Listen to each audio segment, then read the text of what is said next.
साथियों नमस्कार। एसआई भर्ती 2021 पेपर लीक मामले को लेकर लगातार एसओजी की जांच चल रही है और एसओजी अपनी रिपोर्ट में मान चुकी है कि पेपर बहुत बड़े स्तर पर सर्कुलेट हुआ है।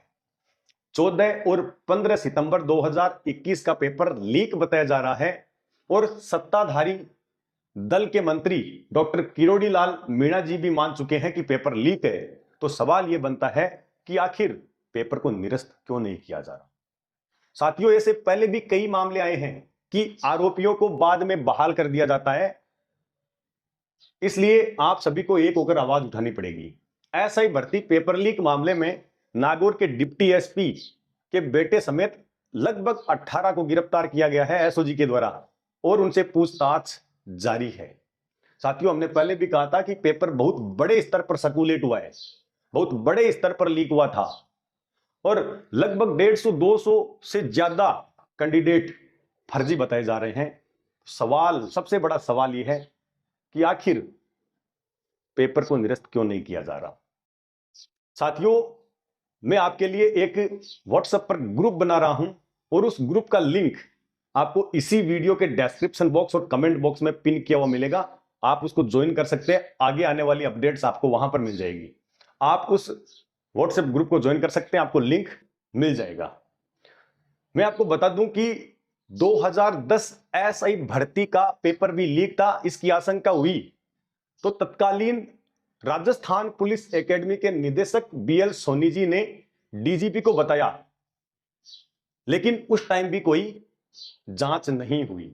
डीजीपी ने आरपीएससी से जानकारी मांगी तो आरपीएससी ने पेपर में गड़बड़ी होने से मना कर दिया और यही बात 2021 की भर्ती में हुई कि सरकार और आरपीएससी ने पेपर को लीक नहीं माना।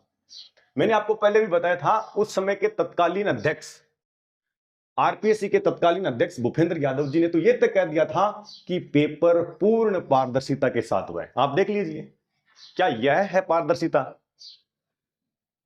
बहुत ही बड़े स्तर पर फर्जीवाड़ा हुआ है और उस समय भी लगातार अभ्यर्थियों ने आवाज उठाई थी कि पेपर पूर्ण पारदर्शिता के साथ वापस होना चाहिए। साथियों, सेकंड ग्रेड भर्ती पेपर लीक मामले में आरपीएससी के तत्कालीन जो सदस्य थे बाबूलाल कटारा को बर्खास्त किया गया और उन्हीं बाबूलाल कटारा ने एसआई का इंटरव्यू लिया। तो आप देख सकते हैं कि कितने बड़े स्तर पर फर्जीवाड़ा हुआ होगा। और अगर अब यह भर्ती प्रक्रिया निरस्त नहीं होती है तो उन सभी बेरोजगार भाइयों और बहनों के साथ में अन्याय होगा जिन्होंने रात और दिन मेहनत करके सब इंस्पेक्टर के लिए तैयारी की थी और उनका सपना था कंधे पर 2 सितारे लगाने का। लेकिन इन जो अभ्यर्थी है, इन फर्जी अभ्यर्थियों के चक्कर में उनका सपना टूट गया, उनका सपना चकनाचूर हो गया। तो मैं सरकार से निवेदन करना चाहता हूं कि इस भर्ती को पूर्ण पारदर्शिता के साथ फिर से वापस करवाना चाहिए। और यह सूचना मिल रही है कि अब जो आगे आने वाली एसआई भर्ती है वो कैसे होगी, आरएएस की तर्ज पर होगी। लेकिन हमें आरएएस की तर्ज पर नहीं होने देना है। क्योंकि एसआई की तैयारी करने वाले गरीब मजदूर किसान का बेटा कहीं पर भी तैयारी कर सकता है और आरएएस में जो मोटी रकम, जो कोचिंग वालों के द्वारा मोटी रकम ली जाती है, वह फीस भरने के लिए वह असक्षम है और इसलिए घर से वह तैयारी कर सकता है, एसआई बन सकता है।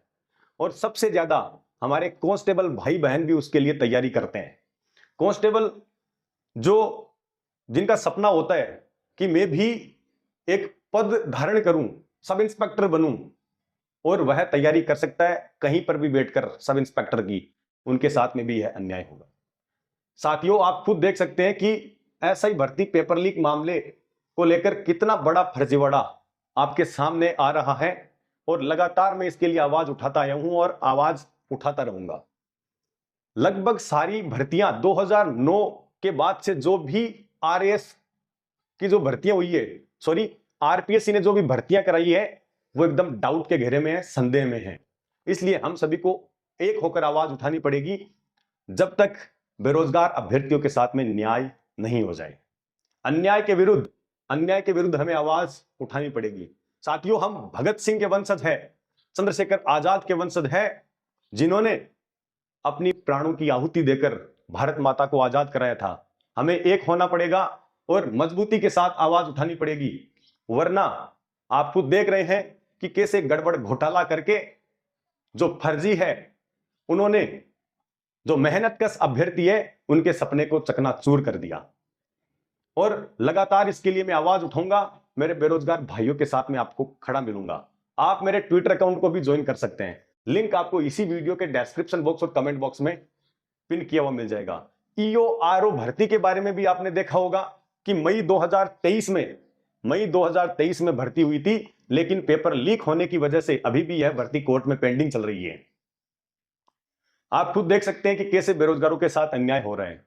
तो मैं सरकार से यह भी निवेदन करता हूं कि जिन जिन भर्तियों में फर्जीवाड़ा हुआ है, उन फर्जी अभ्यर्थियों को बाहर करके जो बेरोजगार अभ्यर्थी है, जो बेरोजगार मेरे भाई बहन हैं, उनको न्याय मिल सके।